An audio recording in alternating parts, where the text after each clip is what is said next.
dan lu pelajari, emang nah kebenaran ini. Nah, beliau bukan terpengaruh katanya. Tetapi ketika beliau bertanya kepada saya dan saya menjelaskan, Tengku Mudawali berkata, ada kebenaran di situ. Ya, ini sama dengan yang saya sampaikan kepada Teh Botol beberapa minggu yang lalu. Apa kata saya kepada Teh Botol?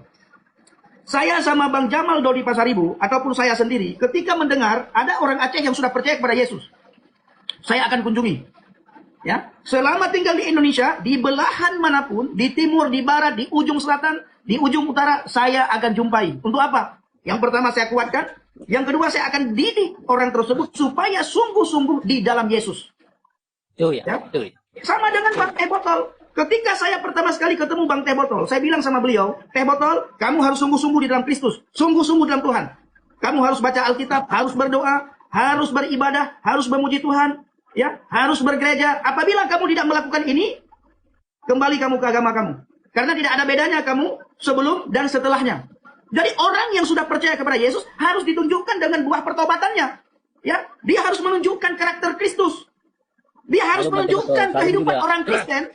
Orang yang bergereja, yang beribadah, yang membaca firman, yang berdoa, yang berpuasa, yang memuji Tuhan.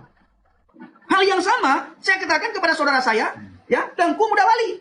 Saya bilang sama beliau, begitu saya tahu beliau sudah masuk Kristen, saya jumpai beliau. Dari Tangerang, Citaraya Raya, saya jumpai ke Bekasi. Ya, lalu saya serahkan kepada seseorang untuk dibina di Bekasi, yang bernama Bang Aldo. Sudah seminggu lebih di rumah Bang Aldo. Untuk dibina, untuk dimentori, untuk dididik, untuk diajarkan. Sehingga hidupnya sungguh-sungguh di dalam Kristus. Benar-benar mengenal akan firman Tuhan. Ya, akhirnya apa yang terjadi? Hari ini saya jumpai beliau. Tengku Mudawali. Sudah 3 hari saya bersama dengan Tengku Mudawali. Saya rindu supaya suatu saat Tengku Mudawali menjadi evangelis, menjadi penginjil. Untuk pergi memberitakan Injil, pergi bersaksi, mencari jiwa-jiwa yang lapar dan haus akan kebenaran firman Tuhan. Alkitab mengatakan, berbahagialah orang yang membawa damai.